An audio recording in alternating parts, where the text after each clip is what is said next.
সাভোর মানুষ খেকো তৃতীয় ভাগ। প্রথম মানুষ খেকোর মৃত্যু। এই ঘটনার পর দ্রুত নিজেকে সামলে নিলাম। আজে বাজে চিন্তা মন থেকে তাড়িয়ে দিয়েছি। যা হয় হবে।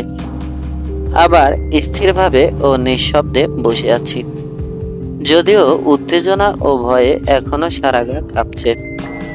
সিংহটা গুড়ি মেরে আরো কাছে এগিয়ে আসছে। হামাগুড়ি দেওয়ার অস্পষ্ট শব্দ পর্যন্ত শুনতে পাচ্ছি আমি। নিঃশ্বাসের শব্দও শোনা যাচ্ছে। নিচের দিকে ভালোভাবে তাকালাম। হ্যাঁ, সাদাটে খটখটে শুকনো মাটিতে একদলা জমাট অন্ধকারের মতো মানুষ খেকোটাকে দেখা যাচ্ছে। উদ্দেশ্য পূরণের জন্য এটুকু দেখা পাওয়াই আমার জন্য ছিল যথেষ্ট। সুতরাং আরো কাছে এগিয়ে আসার আগেই গুলি করব ঠিক করলাম। রাইফেল লক্ষ্য স্থির করেই ট্রিগার টেনে দিলাম। গুলির শব্দের সঙ্গে সঙ্গেই সিংহের প্রচণ্ড গর্জন ভেসে এলো। মাটিতে তার দাপাদাপির শব্দ শুনতে পাচ্ছি। নিশ্চয় গুলিটা তার গায়ে লেগেছে। তবে অন্ধকারে সিংহটাকে আর দেখা যাচ্ছিল না। মনে হয় কাছের কোনো ঝোপে গিয়ে ঢুকেছে। তর্জন গর্জন শোনা যাচ্ছে তখনও।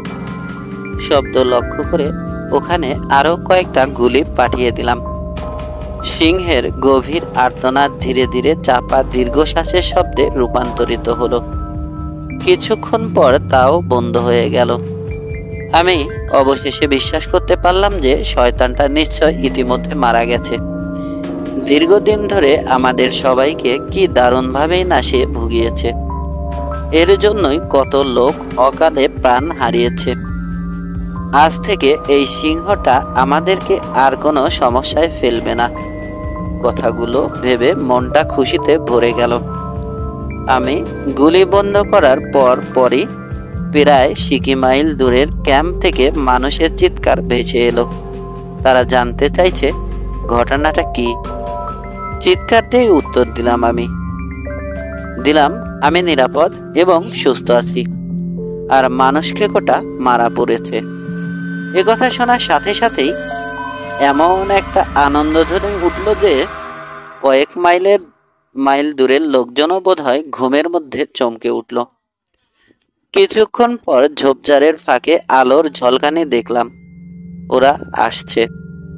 ক্যাম্প থেকে প্রত্যেকটা লোক বেরিয়ে এসেছে।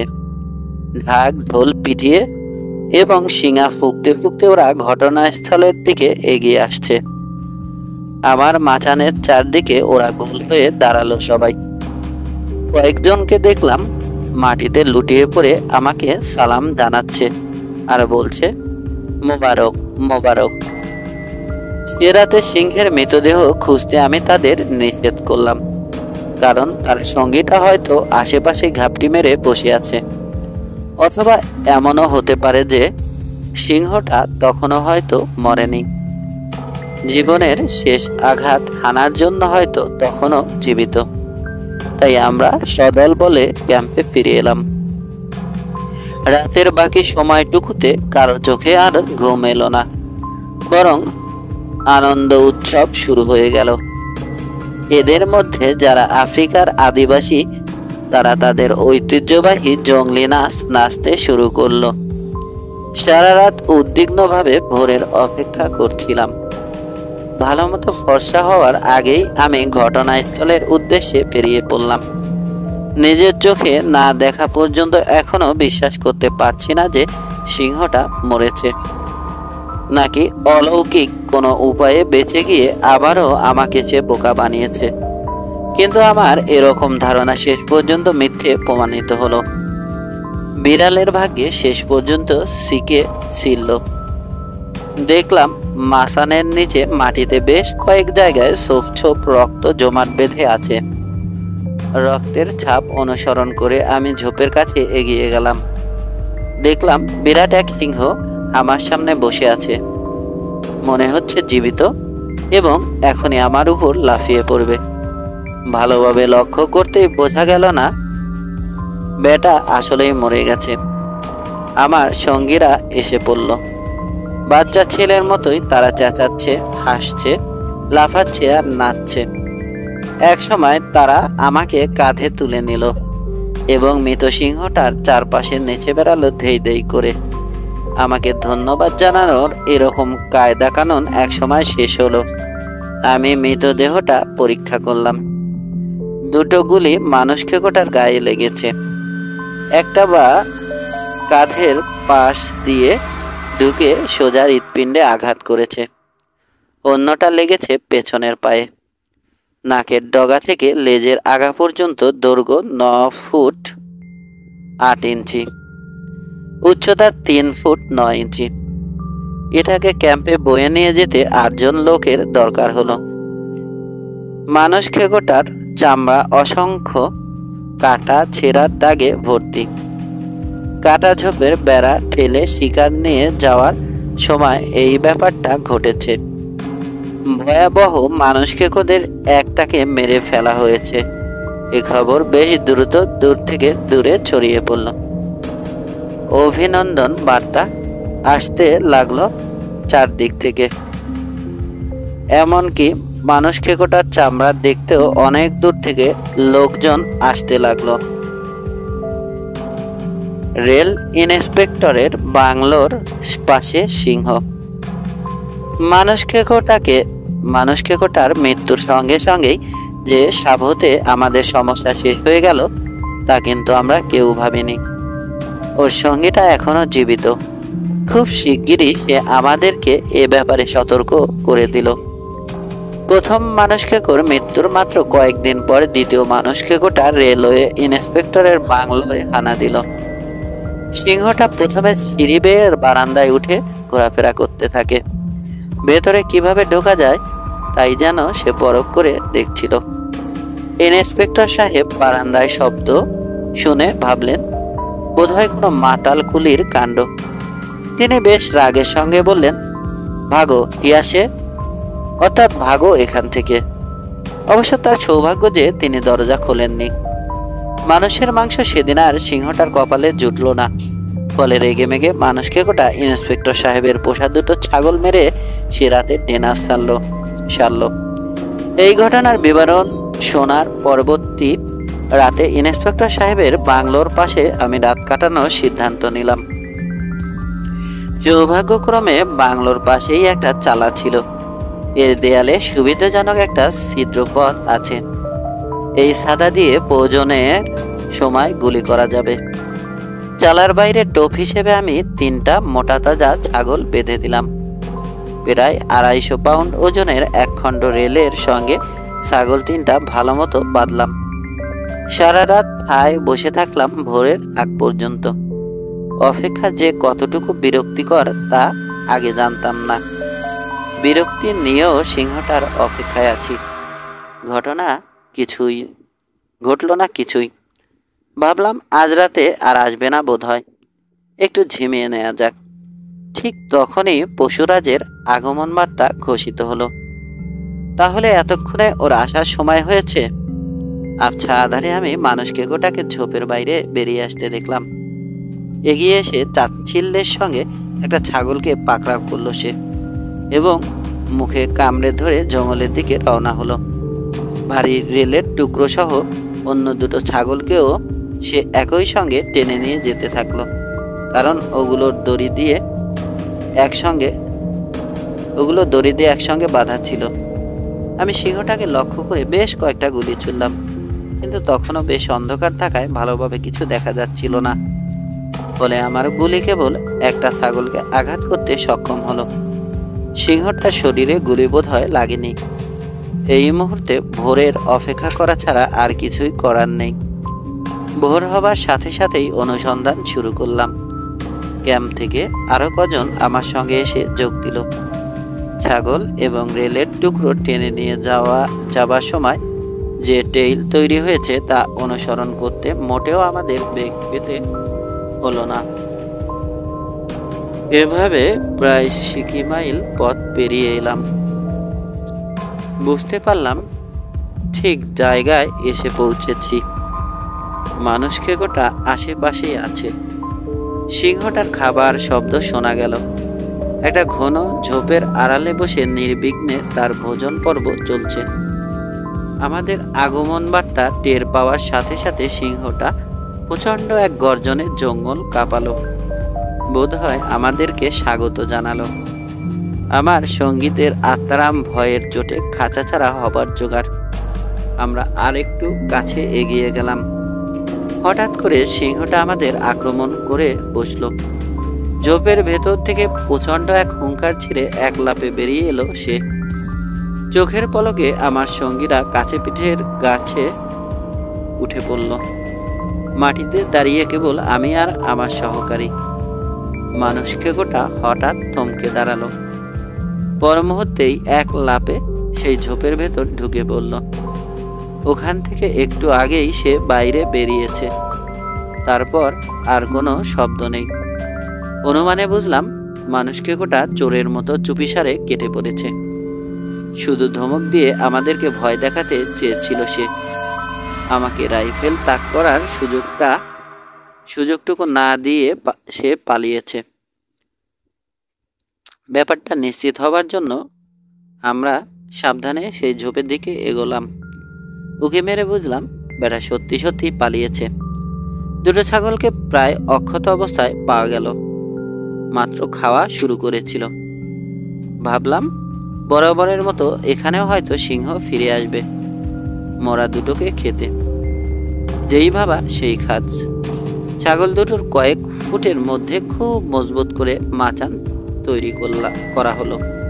এবার আর আগের মতো নড়বড়ে মাচান নয়। ওই ভুলটা আর কখনো করব না। আধার হবার আগেই আমি মাচানে চড়ে বসলাম। এবার অবশ্য আমার গানবয় মাহিনা আমার সঙ্গে থাকলো। দুজন থাকলে পাহারায় সুবিধেই হবে। পালা করে পাহারা দেয়া যাবে। তাছাড়া একাকিত্বের জ্বালাও কিছুটা মিটবে। ঘুমের অভাবে এমনিতে আমার অবস্থা কাহিল। কত রাজ্যে না ঘুমিয়ে কাটিয়েছি। লাভের মধ্যে এতদিনে কেবল একটা মানুষখেকোকে মারতে পেরেছি। যা হোক, মাহিনকে সজাগ থাকতে বলে আমি একটু ঝিমিয়ে নিতে চাইলাম। সবেমাত্র একটু তন্দা মতো এসেছি। হঠাৎ অনুভব করলাম কেউ আমার হাত চেপে ধরেছে। চোখ মেলে দেখলাম মাহিনা মরা ছাগলটার দিকে আঙুল তুলে ইশারা করছে। ফিসফিস করে সে বলল, সিংহ। আমি আমার দুনলা বন্দুকটা আঁকড়ে ধরলাম। গুলি ভরাই ছিল। মাহিনকে ইশারায় চুপ থাকতে বললাম। উত্তেজনায় শরীর টান টান হয়ে গেছে। চোখ থেকে ঘুম পালিয়েছে আগেই। চুপচাপ অপেক্ষা করতে থাকলাম। কয়েক মুহূর্ত পরই ধৈর্যের পুরস্কার পাওয়া গেল। সিংহের দেখা পাবো বলে যেদিকে তাকিয়েছিলাম ঠিক সেদিকেই ঝোপ ঠেলে কোনো কিছুর এগোনোর আওয়াজ পাওয়া গেল। দেখলাম হামা দিয়ে চুপিসারে সিংহটা বেরিয়ে আসছে। ঝোপ থেকে বেরিয়ে সোজা আমার মাচানের দিকেই এগিয়ে আসছে সে। আমি আর দেরি করলাম না। সিংহটার কান লক্ষ্য করে একই সঙ্গে দুটো গুলি করলাম। আনন্দের সাথে দেখলাম সিংহটা পড়ে গেল। আমি সঙ্গে সঙ্গেই দ্বিতীয় রাইফেলটার দিকে হাত বাড়ালাম। ওটা ছিল মাহিনার কাছে, কিন্তু রাইফেল ব্যবহার করার আগে সিংহটা লাফিয়ে উঠে ঝোপের দিকে দৌড়ে লাগালো। সেদিকে লক্ষ্য করে কয়েক দফা গুলি করলাম আমি। আর কোনো শব্দ পেলাম না। কিন্তু পরদিন যে তাকে পাবই সে ব্যাপারে মোটামুটি নিশ্চিত হলাম। এবার তাহলে একটু আরাম করা যায়। ভোর হবার আগে তো আর খুঁজতে যাব না। ভোর হবার সাথে সাথেই মাহিনাকে নিয়ে বেরিয়ে পড়লাম। 1 মাইলেরও বেশি পথ রক্তের টেইল অনুসরণ করে খুব সাবধানে এগোলাম। পথে বার কয়েক থেমেছে মানুষখেকোটা। বিশ্রাম নিয়েছে বোধহয়। সেসব জায়গায় বেশি রক্ত ঝরেছে। বুঝলাম জখমটা মারাত্মক। যা হোক, শেষ পর্যন্ত আমার অনুসন্ধান ব্যর্থ হলো। কারণ পাথুরে মাটিতে রক্তের ছাপ আর খুঁজে পেলাম না। ফলে সেদিনের মতো অনুসন্ধান বন্ধ করলাম। আহত মানুষখেকো। এই ঘটনার পর 10 দিন পার হয়ে গেছে। এ পর্যন্ত মানুষ খেকোটার কোনো পাত্তাই পেলাম না। আমরা বিশ্বাস করতে শুরু করেছি নিশ্চয় মানুষ খেকোটা কোনো এক ঝোপের ভেতর মারা গেছে। বিরাট এই জঙ্গলে প্রত্যেকটা ঝোপে উঁকি মেরে দেখা আমাদের কেন কারো পক্ষেই সম্ভব ছিল না। দ্বিতীয়, মানুষ খেকোটা আর বেঁচে নেই। লোকের মনে এই বিশ্বাস পাকাপোক্ত হতে থাকলেও সাবধান হতে আমরা কিন্তু ভুললাম না। প্রত্যেক রাতেই সবাই যথেষ্ট সাবধান থাকতো, আর সাবধান থাকতাম বলে ভাগ্যকে অসংখ্য ধন্যবাদ। নইলে সিংহের পরবর্তী খাদ্য তালিকায় আমাদের দুজনের নাম অবশ্যই থাকতো। 27শে ডিসেম্বরের রাত। আমার ট্রলি চালকের ভয়ার্ত চিৎকার শুনে জেগে উঠলাম। আমার তাঁবুর কাছেই এক গাছের উপর সে ঘুমোচ্ছিল। অদ্ভুত এক শব্দ শুনে তার ঘুম ভেঙে যায়। উকি দিয়ে নিচের দৃশ্য দেখার পরই তার পিলে চমকে যায়। দেখে এক সিংহ তার গাছে চড়ার চেষ্টা করছে। আপনি তার গলা দিয়ে আর্তনাদ বেরিয়ে এলো। সিংহটা যে গাছে চড়তে পারবে না তা আমি জানি, কিন্তু আমার টলি চালক তো আর তা জানে না। সে সমানে চিৎকার করেই চলেছে, যেন তার চিৎকারে ভয় পেয়ে সিংহটা পালিয়ে যাবে। এই মুহূর্তে বাইরে যাওয়ার চিন্তা আমরা বাতিল করে দিলাম, কারণ এটা নির্ঘাত পাগলামি হবে। ঘন কালো মেঘে চাঁদ ঢাকা পড়ে আছে, এমন অন্ধকার যে এক হাত দূরের জিনিসও দেখা যায় না। মানুষ খেকোটাকে ভয় পাইয়ে দেওয়ার জন্য গাছের অবস্থান লক্ষ্য করে কয়েকটা গুলি করলাম। আপাতত দৃষ্টিতে এতেই কাজ হয়েছে বলে মনে হলো, কারণ লোকটা সে রাতে আর চেঁচামেচি করেনি। আসলে কিন্তু মানুষ খেকোটা সে জায়গা ছেড়ে দূরে কোথাও যায়নি, বরং ক্যাম্পের আশেপাশে শিকারের সন্ধানে ঘোরাফেরা করছে। পরদিন সকালে ক্যাম্পের চারপাশে সিংহের পায়ের তাজা ছাপ পাওয়া গেল। টলি চালকের সেই গাছের চারদিক ঘিরে অসংখ্য ছাপ পাওয়া গেল। সেদিনই সন্ধেবেলায় আমি সেই গাছে চড়ে বসলাম। আশা করছি আজও মানুষ খেকোটা এই গাছের নিচে আসছে। বেশ খারাপভাবেই রাতটা শুরু হলো। আমি গাছে চড়ার পর একটা ডালে হাত রাখা মাত্রই কি জানি কেন ভীষণভাবে চমকে উঠলাম। ষষ্ঠ ইন্দ্রিয় বলে যে কিছু একটা আছে তা টের পেলাম সেদিন। আমার হাত থেকে মাত্র 2-1 ইঞ্চি দূরেই সাংঘাতিক বিষাক্ত একটা সাপ ডালে তার শরীর পেঁচিয়ে অবস্থান করছে। সাপ দেখেই দ্রুত গাছ থেকে নেমে পড়লাম। আমার লোকজনের মধ্যে একজন লম্বা একটা লাঠি দিয়ে সাপটাকে মেরে ফেলল। যা হোক, বিপদটা কেটে গেল। আর এই বিপদ দিয়েই শুরু হলো রাত। আজ অবশ্য আকাশে মেঘ নেই, চাঁদ অকৃপণভাবে কিরণ ছড়াচ্ছে। দিনের মতোই চারপাশটা ঝকঝকে উজ্জ্বল। আজও পালা করে পাহারা দেব বলে ঠিক করলাম। রাত 2টো পর্যন্ত পাহারা দিলাম আমি। পরে মাহিনাকে ডেকে তুললাম। ভাবলাম এবার একটু ঘুমিয়ে নেওয়া যাক। গাছের ডালে হেলান দিয়ে প্রায় 1 ঘন্টা পর্যন্ত ঘুমলাম। হঠাৎ আপনি ঘুম ভেঙে গেল। মনে অস্বস্তিকর একটা অনুভূতি। কোথায় যেন আমাদের অজান্তে কিছু ঘটতে যাচ্ছে, আর সেই ঘটনার জন্য প্রকৃতি অধীর আগ্রহে যেন অপেক্ষা করে আছে।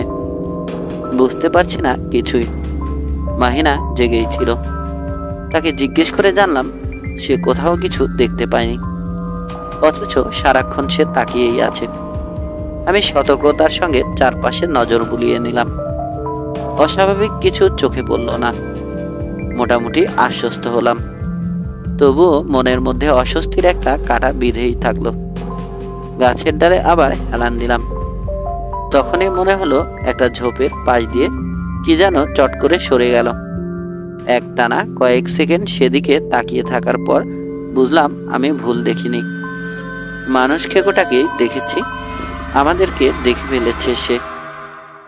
আমাদের গাছের চারপাশটা বেশ খোলামেলা, কেবল কয়েকটা ছোট ঝোপ এখানে সেখানে ছড়িয়ে আছে। আমাদের অবস্থানটা সেদিক দিয়ে বেশ সুবিধাজনক। মানুষ খেকোটা যেদিক দিয়ে আসুক আমাদের চোখে পড়বে। সিংহ এই ব্যাপারটা বুঝতে পেরেছে, সেজন্য আমাদের কাছাকাছি আসার জন্যে সে তার সমস্ত কৌশল খাটাচ্ছে। খুব গোপনে ও নিঃশব্দে সে এক ঝোপ থেকে আরেক ঝোপের আড়ালে এসে দাঁড়াচ্ছে। ঝোপের আড়ালে থেকে আমাদেরকে দেখে নিচ্ছে, আবার আরেক ঝোপের আড়ালে নিঃশব্দেই সরে যাচ্ছে। ব্যাপারটা দেখে রীতিমতো বিস্মিত হলাম। শিকারের কাছে পৌঁছার এই অদ্ভুত দক্ষতা দেখে বিশ্বাস করলাম যে মানুষ শিকারের মতো ভয়ঙ্কর খেলায় ইতিমধ্যেই সে ওস্তাদ হয়ে উঠেছে।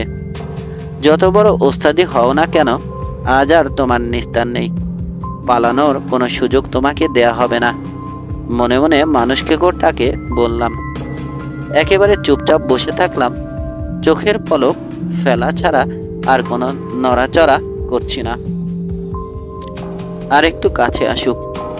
এভাবে আমাদের কাছ থেকে প্রায় 20 গজ দূরত্বে চলে আসার পর আমি রাইফেল তাক করলাম। গুলি করলাম একেবারে বুক বরাবর। গুলি যে লেগেছে সে ব্যাপারে আমি নিশ্চিত, কিন্তু দুর্ভাগ্যক্রমে গুলিটা বোধহয় তেমন কোনো ফল দেয়নি।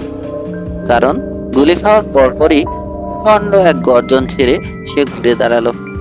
পর মুহূর্তেই সে লাফিয়ে গেল লম্বা লম্বা লাফে। সে পালিয়ে গেল লম্বা লম্বা লাফে। দৃষ্টির আড়াল হওয়ার আগেই অবশ্য আরো 2-3টে গুলি তার পেছনে পাঠিয়ে দিয়েছিলাম। উত্তরে আরেকটা গর্জন ভেসে এলো, অর্থাৎ শেষের গুলিটাও লেগেছে। বেশ অধৈর্যের সঙ্গে ভোরের অপেক্ষা করছিলাম। আলো ফুটে ওঠার সাথে সাথে বের হলাম অনুসন্ধানে। সঙ্গে একজন স্থানীয় ট্র্যাকার নিলাম।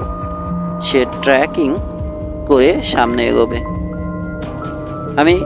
আমি চারপাশটা ভালোভাবে লক্ষ্য করতে পারবো। মাহিনা দ্বিতীয় রাইফেলটা নিয়ে আমাকে অনুসরণ করবে। রক্তের চিহ্ন ছিল খুবই স্পষ্ট, ফলে আমরা খুব দ্রুত এগোতে পারছি। এভাবে প্রায় 60 মাইলের মতো পথ পেরিয়ে এসেছি। অমনি ঘর ঘর ঘর ঘর শব্দে আমরা সতর্ক হয়ে গেলাম। আমাদের ঠিক সামনের এক ঝোপের ভেতর থেকে শব্দটা আসছে। ভাবলাম নিশ্চয় মানুষ খেকোটা ওই ঝোপের ভেতরে বসে আছে। একটু এগিয়ে গিয়ে সাবধানে ঝোপের ভেতর উঁকি দিয়ে চমকে উঠলাম। জ্বলন্ত দৃষ্টিতে মানুষ খেকোটা আমাদের দিকে তাকিয়ে আছে। দাঁত মুখ খিচিয়ে গালি দিচ্ছে আমাদের। এরকম অসময়ে আমাদের উপস্থিতি মোটেও পছন্দ হয়নি তার, তাই ভয় দেখিয়ে তাড়িয়ে দিতে চাইছে। লক্ষ্য স্থির করে গুলি করলাম। মানুষ খেকোটাও একই সঙ্গে আমাদের লক্ষ্য করে লাফ দিল। আবার গুলি করলাম। পড়ে গেল সে, কিন্তু পর মুহূর্তেই উঠে দাঁড়ালো। এরকম আহত অবস্থাতেও অবিশ্বাস্য দ্রুত গতিতে আমার দিকে এগিয়ে আসছে সে। দ্বিতীয়বার গুলি করলাম, কোনো লাভ হলো না। মানুষ খেকোটা তবুও এগিয়ে আসছে। রাইফেলের জন্য পেছনে হাত বাড়ালাম। ভাবলাম হেভি রাইফেল ছাড়া এটাকে আর ঠেকানো যাবে না, কিন্তু পেছনে রাইফেল নেই, মাহিনাও নেই। সে তখন বহাল তবিয়তে রাইফেল সহ গাছের মগডালে চড়ে বসে আছে। মানুষ খেকোটার হঠাৎ আক্রমণে দিশেহারা হয়ে মাহিনা আমাকে ফেলেই গাছে উঠে পড়েছে। নিজের প্রাণের মায়া সবারই আছে। এরকম পরিস্থিতিতে যে কাজটা এখন সবচাইতে দরকারি, আমিও সময় নষ্ট না করে তাই করলাম। যদিও আমার একটা গুলি সিংহটার পিছনের পা ভেঙে দিয়েছে, তবু ল্যাংচাতে ল্যাংচাতে সে আমাকে প্রায় ধরেই ফেলেছিল। কিন্তু চট জলদি পিছু হটে আমি একটা গাছে উঠে পড়লাম। আর ঠিক তখনই মানুষ খেকোটাও গাছের গোড়ায় এসে পৌঁছলো। দ্বিতীয় মানুষ খেকোর মৃত্যু। মানুষ খেকোটা যখন দেখলো যে সে একটু দেরি করে ফেলেছে, তখন সে ঝোপের দিকে ফিরে চলল। আমি ততক্ষণে মাহিনার কাছ থেকে রাইফেলটা নিয়ে নিয়েছি। প্রথম গুলিতেই সিংহটা পড়ে গেল, নিথর এবং নিশ্চল। ব্যাস, খেল খতম। খুশি হয়ে উঠলাম। গাছ থেকে তরতরিয়ে নেমে মৃত মানুষ খেকোটার কাছে গেলাম। আশ্চর্য, আগাম কোনো সংকেত না দিয়েই সে আবার বেঁচে উঠল। শেষবারের মতো সে লাফ দিল আমার উদ্দেশ্যে। উড়ন্ত অবস্থাতেই আমিও দ্রুত গুলি করলাম, একটা বুকে এবং অন্যটা মাথায় লাগলো। আমার 5 গজ দূরেই সিংহটা মুখ থুবড়ে পড়ে গেল। বীরের মতো মৃত্যুবরণ করলো সে। মাটিতে পড়ে থাকা শুকনো একটা ডাল ভীষণভাবে কামড়ে দিয়ে অবশেষে নিথর হয়ে গেল সে। আর কোনোদিন মানুষ শিকার করবে না ওটা। গুলির শব্দ শুনে ক্যাম্প থেকে দলে দলে সবাই ছুটে আসছে। মানুষ খেকোটার দিকে তাদের ঘৃণা ও অসন্তোষ এতই প্রবল ছিল যে তারা মুহূর্তেই মৃতদেহটা কেটে টুকরো টুকরো করে ফেলতে চাইল। এই সিংহটাই তাদের কত সঙ্গীকে হত্যা করেছে। আজ সেই শত্রুকে হাতের কাছে পাওয়া গেছে। সুতরাং এই সুযোগে তারা তাদের মনের ঝাল মিটিয়ে নিতে চায়। আমি কোনো মতে বুঝিয়ে শুনিয়ে তাদের শান্ত করলাম, নইলে ট্রফি হিসাবে আর এর কিছুই অবশিষ্ট থাকতো না। যা হোক, এবার শুরু হলো আদি এবং অকৃত্রিম আনন্দ উৎসব। এর মধ্যেই সিংহটাকে আমার ক্যাম্পে বয়ে নিয়ে আসা হলো। পরীক্ষা করে দেখলাম কমপক্ষে 6টা গুলি এর শরীরে ঢুকেছে। 10 দিন আগে মাচান থেকে যে গুলিটা করেছিলাম সেটা পিঠের চামড়ার একটু নিচেই পাওয়া গেল, মাংসের তেমন গভীরে ঢোকেনি। মানুষ খেকোটাকে মেপে দেখলাম। দৈর্ঘ্যে 9 ফুট 6 ইঞ্চি, উচ্চতায় 3 ফুট 11.5 ইঞ্চি। প্রথম সিংহটার মতোই এর চামড়াটাও অসংখ্য কাটার আঘাতে ক্ষত বিক্ষত। দ্বিতীয় মানুষ খেকোটার মৃত্যুর খবর দূর দূরান্তে ছড়িয়ে পড়ল। দলে দলে স্থানীয় আফ্রিকানরা শয়তানের চামড়া এবং আমাকে দেখতে এলো। তারা আমাকে ডেভিল কিলার বলে আখ্যায়িত করল। সবচাইতে উল্লেখযোগ্য দিক হলো পালিয়ে যাওয়া কুলিরা আবার দলে দলে ফিরে এলো। রেলওয়ের বন্ধ হয়ে থাকা কাজ আবার শুরু হয়ে গেল। আমিও স্বস্তির নিঃশ্বাস ছাড়লাম। এরপর কোনো সিংহ আমাদের আর বিরক্ত করল না। মজার ব্যাপার হচ্ছে যে আমার প্রতি কুলিদের মনোভাব একেবারেই বদলে গেছে। মানুষ খেকো মেরেছি বলেই বোধহয় এমন কাণ্ড ঘটেছে, অথচ কিছুদিন আগে এরাই আমাকে মেরে ফেলতে চেয়েছিল। আর আজ কৃতজ্ঞতার নিদর্শন স্বরূপ তারা আমাকে একটা রূপোর তৈরি গামলা উপহার দিল, সাথে লম্বা একটা হিন্দি কবিতা, যাতে পুরো ঘটনার বিবরণ এবং শেষে আমার বিজয়ের ব্যাপারটা লেখা ছিল। এই গামলাটাকে আমি আমার জীবনের সবচেয়ে মূল্যবান ও কষ্টার্জিত উপহার বলে মনে করি। গামলায় খোদাই করে যা লেখা হয়েছিল তা নিম্নরূপ: জনাব, আমরা আপনার ওভারসিয়ার, টাইমকিপার, মিস্ত্রি এবং শ্রমিকগণ কৃতজ্ঞতার নিদর্শন স্বরূপ আপনাকে এই গামলা উপহার দিচ্ছি। আপনি নিজের জীবন বিপন্ন করেও সাহসিকতার সাথে দুটি মানুষ খেকো সিংহ হত্যা করেছেন। মানুষ খেকোর শিকার হওয়ার হাত থেকে আমাদের রক্ষা করেছেন। এরা রাতের আধারে তাঁবুতে ঢুকে আমাদের লোকজনদের ধরে নিয়ে যেত। এই উপহারের সঙ্গে সঙ্গে আমরা আপনার দীর্ঘ জীবন, সুখ ও সমৃদ্ধ কামনা করছি। নিবেদন, ইতি নিবেদক আপনার বিশ্বস্ত ভৃত্য সকল বাবু পুরুষোত্তম পুঁজি, পুরমর, ওভারসিয়ার, কিরানি এবং শ্রমিক বিন্দু। তারিখ সাভ 30 জানুয়ারি 1899 ইং। মানুষ খেকোর বাসা। সাভর দক্ষিণ পশ্চিমে প্রস্তরময় এক পাহাড় আছে। সেখানে ভালোভাবে খুঁজে দেখার কথা আগেই ভেবেছিলাম। সরঞ্জামের অভাবে একদিন রেলওয়ের কাজ বন্ধ ছিল। আমি, মাহিনা ও আরেকজন পাঞ্জাবি কুলিকে নিয়ে ওই পাহাড়ের দিকে রওনা হলাম। পাঞ্জাবি কুলিটাকে সবাই মোটা বা মোটকা বলে ডাকত। সাভতে এতদিন থাকার ফলে একটা ব্যাপারে ইতিমধ্যেই আমি দক্ষতা অর্জন করেছি। গভীর জঙ্গলে জীবজন্তুদের নিয়মিত চলাচলের পথ অনুসরণ করে আমি যে কোনো প্রান্তে চলে যেতে পারি। পথ হারাবার ভয় নেই বললেই চলে। মানুষ খেকোদের বাসা খোঁজার সময় আমার এই অভিজ্ঞতাটা কাজে লাগালাম। অপর পারে পৌঁছালাম নদী পেরিয়ে।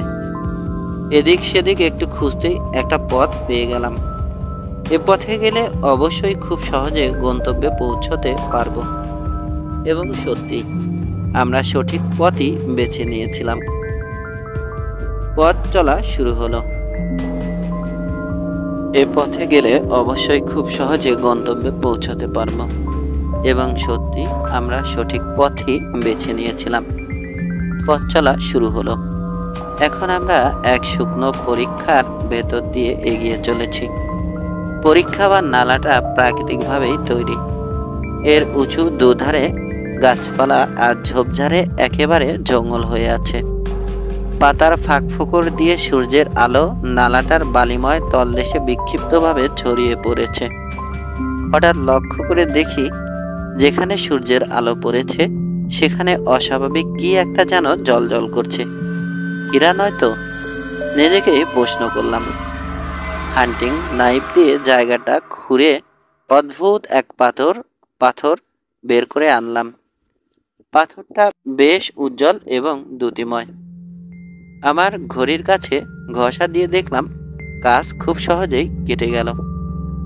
যদিও জানি যে হীরা দিয়ে কাজ কাটা যায়, তবুও ভাবছি হীরা তো এরকম হয় না।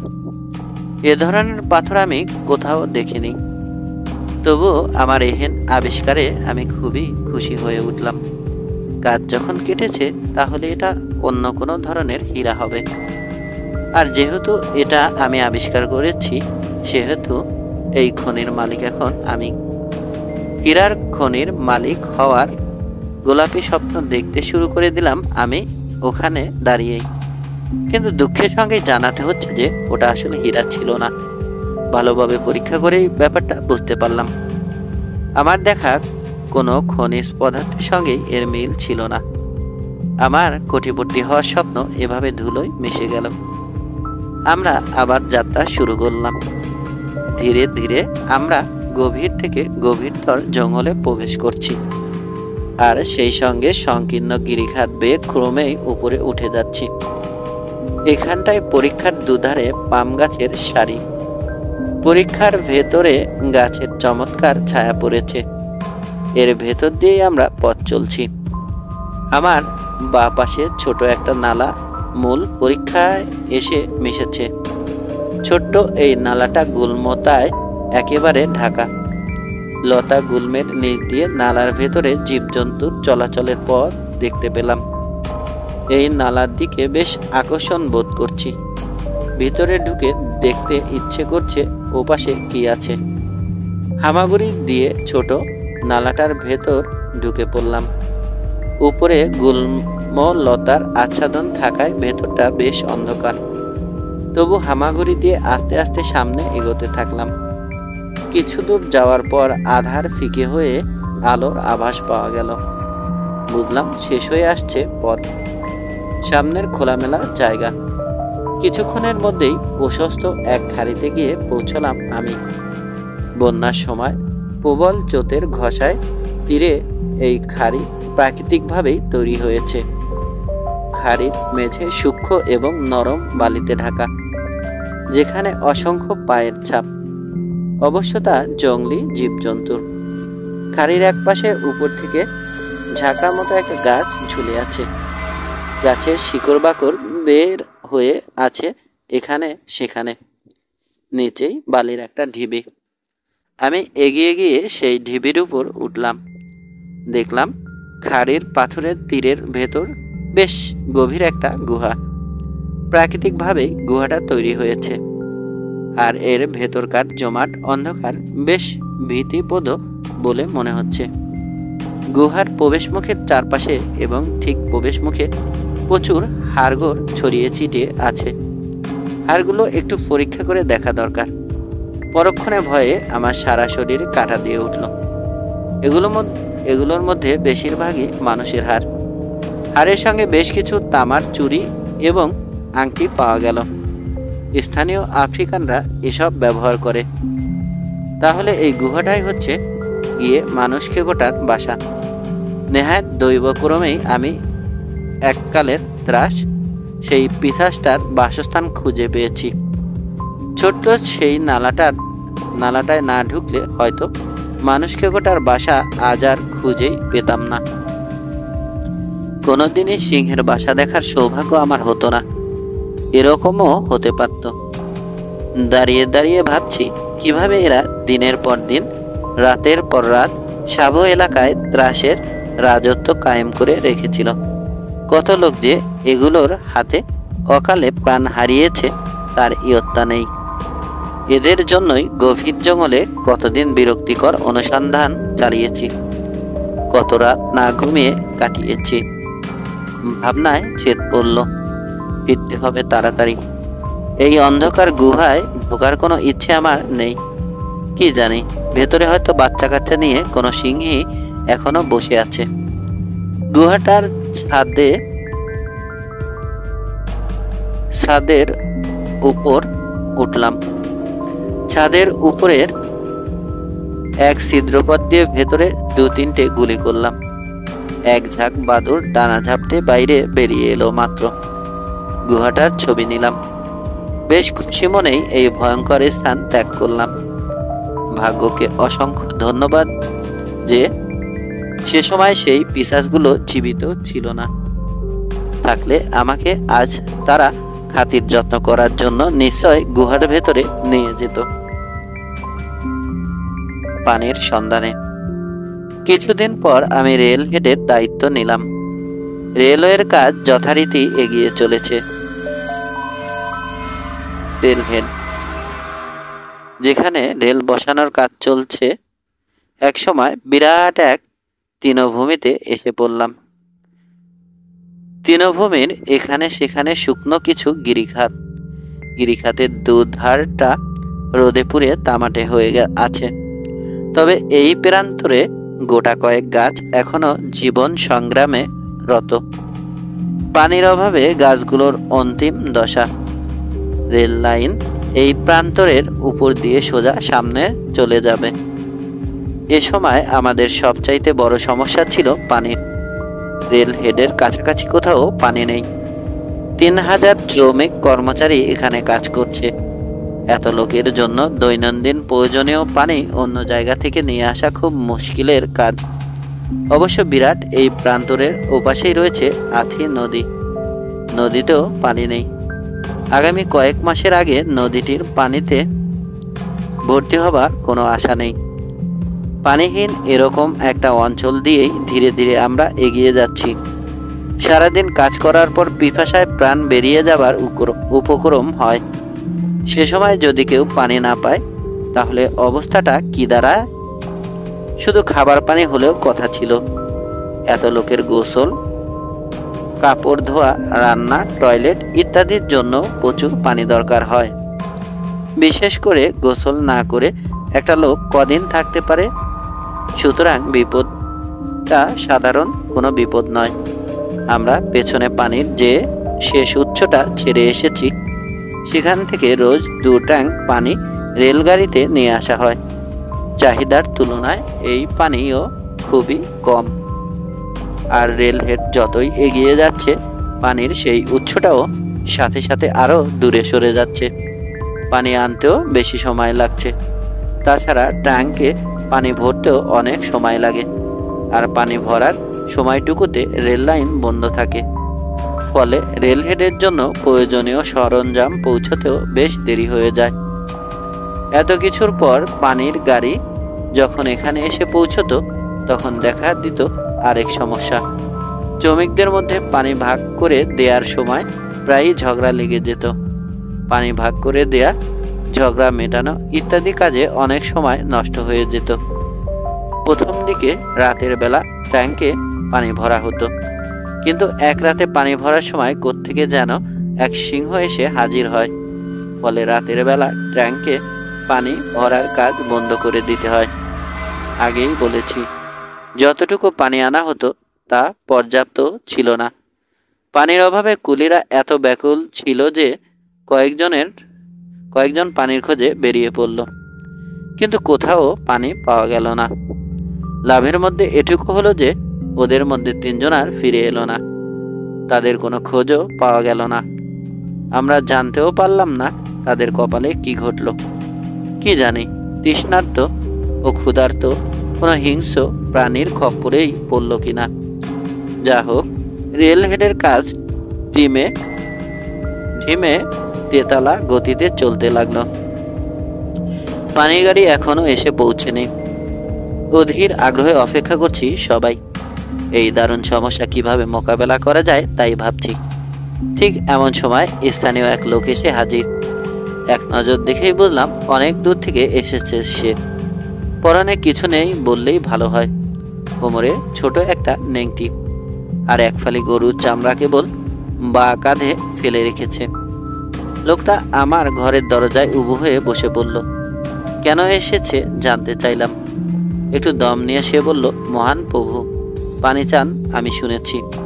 আপনাকে আমি পানির খোঁজ দিতে পারি। বিশ্বাস করতে পারলে এটা খুবই ভালো খবর। কিন্তু আমরা যতদূর জানি কাছে পিঠে কোথাও পানি নেই।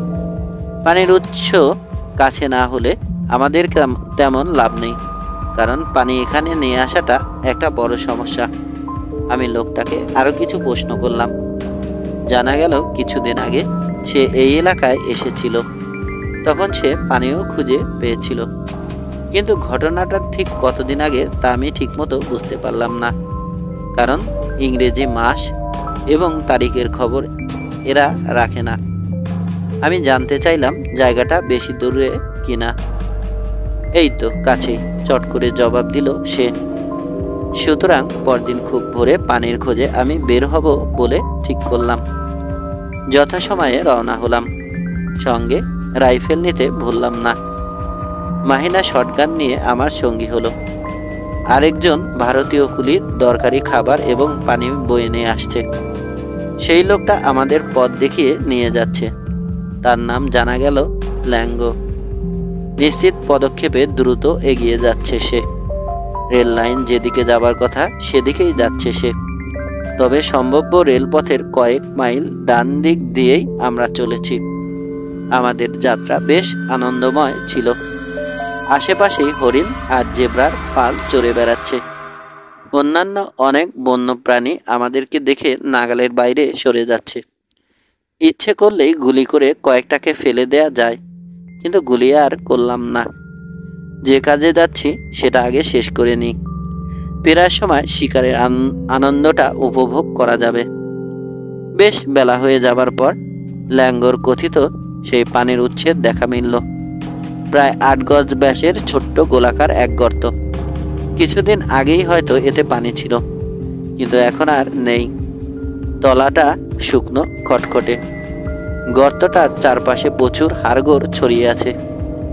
এগুলো তৃষ্ণার্ত হয়ে মারা গেছে নাকি অন্য কোনো হিংস্র প্রাণী এদেরকে হত্যা করেছে তা বোঝা গেল না। যা হোক, পানি না পেয়ে আমাদের গাইড বেশ নিরাশ হয়ে পড়ল। অদ্ভুত জঙ্গলি ভাষায় সে অনর্গল কী সব যেন বলছে। একটা শব্দও আমরা বুঝতে পারলাম না। আথির সমভূমিতে সিংহ। আমাদের পানি অনুসন্ধান ব্যর্থ হয়ে গেল। ভাবলাম এবার শিকারের ব্যাপারে ভাগ্য পরীক্ষা করে দেখি, কপালে জুটেও যেতে পারে। গাইড ল্যাঙ্গো আর কুলিটাকে ক্যাম্পে পাঠিয়ে দিলাম। আমার সঙ্গে থাকলো কেবল মাহিনা। শুকনো সেই জলাশয়কে কেন্দ্র করে আমি আর মাহিনা বিরাট এক চক্কর দিয়ে এলাম। তারপর সোজা ক্যাম্পের পথ ধরলাম। অল্প দূর যাবার পরই হঠাৎ চোখের বাঁ দিকে লালচে কি যেন একটা ঝলক দেখলাম। বেশ কিছু দূরে ঘাসের আড়ালে ওটা জ্যান্তই কিছু হবে। মাহিনাকে জিজ্ঞেস করলাম সে ওটাকে চিনতে পেরেছে কিনা। মাহিনা মাথা নাড়ল। ব্যাগ থেকে বিনকিউলার বের করে সেদিকে তাকালাম। কিছু নেই। অচেনা প্রাণীটা আগেই লম্বা ঘাসের আড়ালে চলে গেছে। সেদিকে চোখ রেখেই ধীরে ধীরে এগোতে থাকলাম। এবার ব্যাপারটা পরিষ্কার হলো। ঘাসের উপর দিয়ে কেশরওয়ালা একটা সিংহের মাথা দেখা যাচ্ছে। মাহিনা চেঁচিয়ে উঠল, স্যার ওদিকে তাকান, একটা সিংহ। আমি ফিসফিস করে তাকে শান্ত থাকতে বললাম। খুব সাবধানে পশুরাজের কাছাকাছি পৌঁছতে চেষ্টা করছি। এমন ভাব দেখাচ্ছি যেন আমরা টেরই পাইনি যে সিংহটা ওখানে আছে। এভাবে যতটুকু কাছে যাওয়া যায় ততই লাভ। আমরা না দেখার ভান করলে কি হবে? আমি নিশ্চিত সিংহটা তখন কঠোর দৃষ্টিতে আমাদের কার্যকলাপ প্রতিটা চালচলন লক্ষ্য করছে। তার সহজাত প্রবৃত্তি তাকে বলে দিচ্ছে, সাবধান, সামনে দুপেয়ে জীব। খেতে যেমন সুস্বাদু তেমনি বিপজ্জনকও বটে। সুতরাং কড়া নজর রাখতে হবে মানুষ নামের এই জীবদেহের উপর। আমি চাপা স্বরে মাহিনাকে বললাম যে, যদি সিংহটাকে আহত করতে পারো তাহলে সেটা আমাদের জন্য বিপজ্জনক হবে, কারণ সে তখন আমাদেরকে পাল্টা আক্রমণ করবে। আর এক গুলিতেই যদি তার কর্ম সাবার করে দেয়া যায় তাহলে তো কথাই নেই। কিন্তু শুধু আহত হলে অথবা গুলি মিস হলেই বিপদ। এরকম অবস্থায় মাহিনা কি করবে জিজ্ঞেস করলাম। মাহিনা উত্তর দিল, আমি যেখানেই যাব সেও আমার সঙ্গে থাকবে। মাহিনা তার কথা ভালোভাবেই রেখেছিল। চোখের কোণা দিয়ে সিংহের উপর নজর রেখে আরেকটু এগোলাম। মাঝে মধ্যে লম্বা ঘাসের আড়ালে তার মাথা হারিয়ে যাচ্ছে, খানিক পরেই আবার দেখা যাচ্ছে। এরকম অবস্থা। দৃশ্যটা অবশ্য দেখার মতোই বটে। বিশাল এক ঝাঁকড়া মাথা ধীরে ধীরে ঘাসের উপরে উঠে যাচ্ছে, এক দৃষ্টে আগন্তুকদের দেখে নিচ্ছে এবং পরক্ষণে ঘাসের আড়ালে মাথাটা হারিয়ে যাচ্ছে। আমাদের দুর্ভাগ্য এই যে আমরা সিংহটার পুরো শরীরটা দেখতে পাচ্ছি না। শরীরটা ঘন ঘাসের আড়ালে ঢাকা পড়ে আছে। সিংহটাকে ওখানে রেখেই এক পাক ঘুরে পেছন দিকে যাওয়ার কথা ভাবলাম। পেছনে ঘাস যদি কিছুটা হালকা হয় তাহলে সিংহটার কাঁধে গুলি করার একটা সুযোগ বোধহয় পাওয়া যাবে। আর আমার এই অবস্থান থেকে সিংহটার মাথা বরাবর রাইফেল তাক করলেই ব্যাটা নিঃসন্দেহে পালাবে। সুতরাং একটু চেষ্টা করে দেখাই যাক না। মাহিনাকে ইশারা দিয়ে সিংহটাকে কেন্দ্র করে ঘুরতে শুরু করেছি। আমাদের সাথে সাথে সিংহটাও ঘুরে যাচ্ছে। কি মুশকিল, মাথাটা ওর সারাক্ষণে আমাদের দিকে থাকছে। আধ পাক ঘুরলাম, কোনো লাভ হলো না। পেছন দিকেও ঘাস খুব ঘন, শরীর দেখা যাচ্ছে না। সুতরাং গুলি করার সুবিধে যা ছিল তাই থাকলো, পারল না একটু। আমাদের কাছ থেকে সিংহটার দূরত্ব আনুমানিক 70 গজ হবে। এখান থেকেই বোঝা যাচ্ছে সিংহটা ক্রমে কৌতূহলী হয়ে উঠছে। আমাদের উদ্দেশ্যটা কি সেটা বোঝার চেষ্টা করছে। চেহারায় ঘুম ঘুম ভাব আর নেই, বেশ সজাগ ও সতর্ক মনে হচ্ছে তাকে। কিন্তু এখনো তার কাছ থেকে আক্রমণের কোনো পূর্বাভাস পেলাম না। আমরা যদি তাকে তেমন বিরক্ত আর না করি তাহলে সেও আমাদেরকে নিরাপদেই ঘরে ফিরিয়ে যেতে দেবে। সেরকমই বোধ হয় তার ইচ্ছে, তাই সে ধৈর্য ধারণ করেছে। কিন্তু আমার ধৈর্যে আর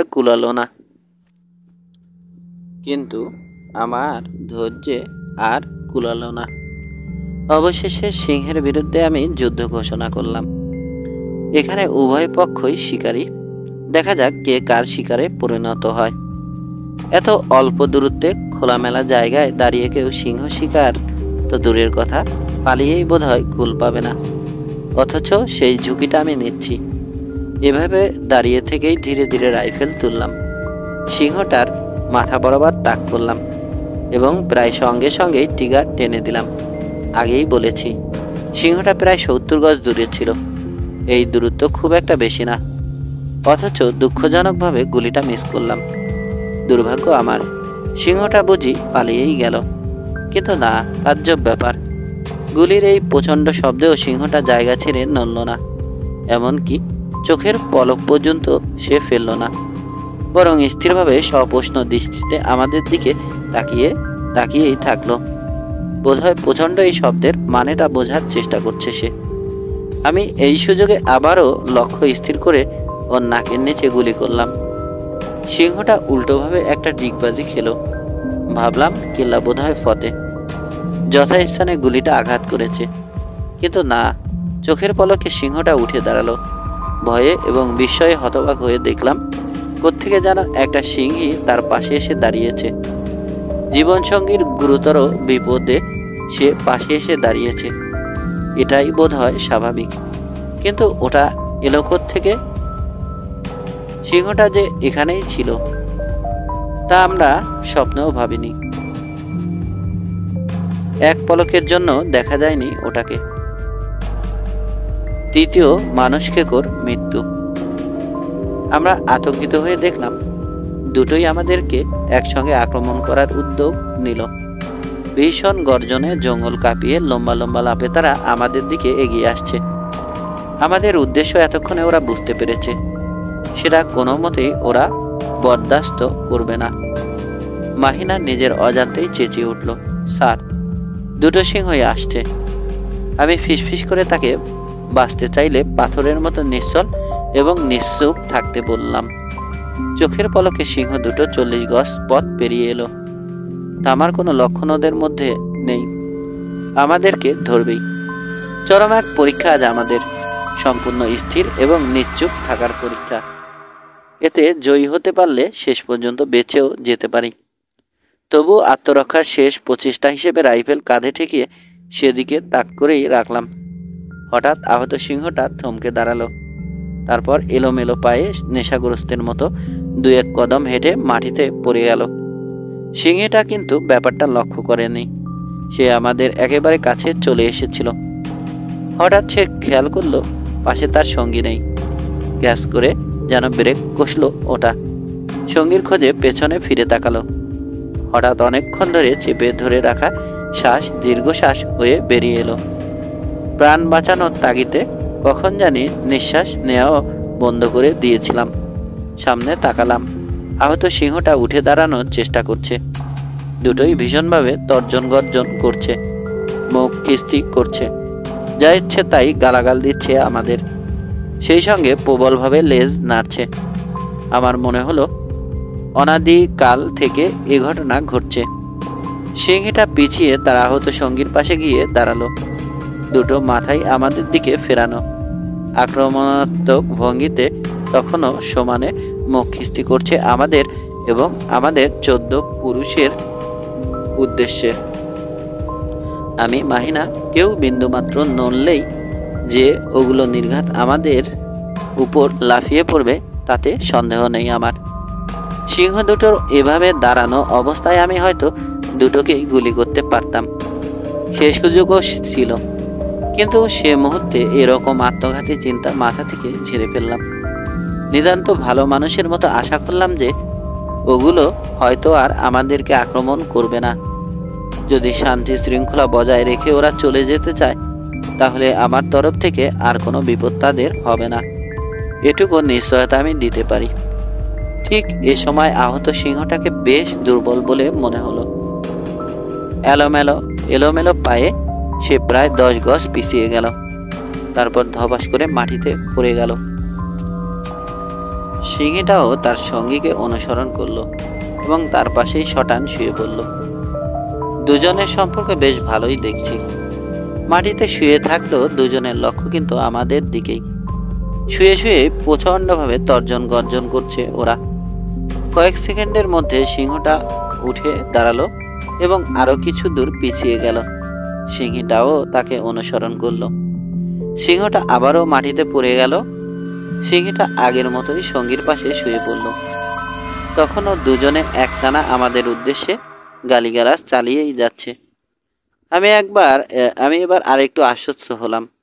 শ্বাস প্রশ্বাসও আগের চেয়ে অনেক ভালো অবস্থায় চলছে, কারণ সিংহ দুটো আরও একটু পিছিয়ে গিয়ে এখন সেই ঘাস বনের ভেতরে শুয়ে আছে, ঠিক যেখান থেকে তারা বেরিয়েছিল।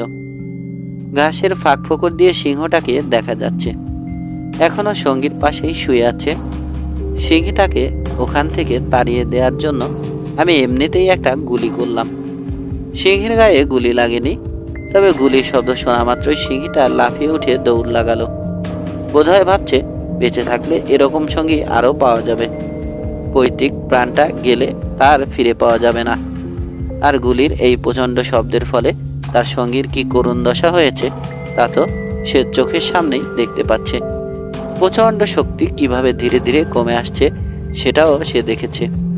ধাবমান সিংহের দৌড়টাকে আরেকটু দ্রুত করার জন্য তার পেছনে আমি আরও 2-1টা গুলি পাঠালাম। আগের চেয়ে দ্বিগুণ গতিতে সে ছুটে পালাল।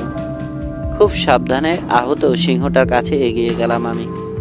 লম্বা হয়ে সিংহটা পড়ে আছে, আমাদের দিকে ফেরানো। বুকের ওঠানামা দেখে বুঝলাম মরেনি এখনো, তাই তার মেরুদণ্ড বরাবর আরেকটা গুলি ঢুকিয়ে দিলাম। তারপর সে আর নড়েনি। তো নিরাপত্তার খাতিরে বেশ কয়েক মিনিট তার কাছে গেলাম না। মাহিনা সিংহটার গায়ে দূর থেকে পাথর ছুঁড়ে মারছে, না ব্যাটা নড়ছে না মোটেই। এবার নিশ্চিত হলাম যে সিংহটা সত্যিই মরে গেছে। মাহিনা আর আমি আনন্দে উদ্বেলিত। সিংহের স্থির দেহের উপর উঠে দাঁড়ালাম। কি সুন্দর সোনালী চকচকে কেশরওয়ালা বিরাট থাবাটি, লম্বা, পরিষ্কার এবং সুতীক্ষ্ণ দাঁত, পরিপূর্ণ যৌবন খেলা করছে এর দেহে। মাপঝোঁক শুরু করলাম। এটা দৈর্ঘ্যে দাঁড়ালো 9 ফুট 8.5 ইঞ্চি। শেষ গুলিটা কাঁধের কাছে মেরুদণ্ড ভেদ করেছে। গুলিটা ভেতরেই রয়ে গেছে। আগেই বলেছি, প্রথম গুলিটা আমি মিস করেছিলাম। দ্বিতীয় গুলিটা দু চোখের মাঝখানে ঠিক কপালে লেগেছে, কিন্তু মগজে না ঢুকে একটা হাড়ে বাধা পেয়ে সোজা নিচে নেমে তার জিহ্বার গোড়ায় ঢুকে পড়ে। জিহ্বার গোড়ায় গুলিটার এক অংশ বাইরে থেকেই দেখা যাচ্ছে। ব্যাপারটা বেশ চমকপ্রদ। আমি সযত্নে জিহ্বাটা কেটে নিলাম এবং তা রোদে শুকোতে দিলাম। চমৎকার একটা ট্রফি হবে। কিন্তু দুঃখের ব্যাপার, কোত্থেকে যেন একটা শকুন উড়ে এসে ওটাকে ছো মেরে নিয়ে গেল।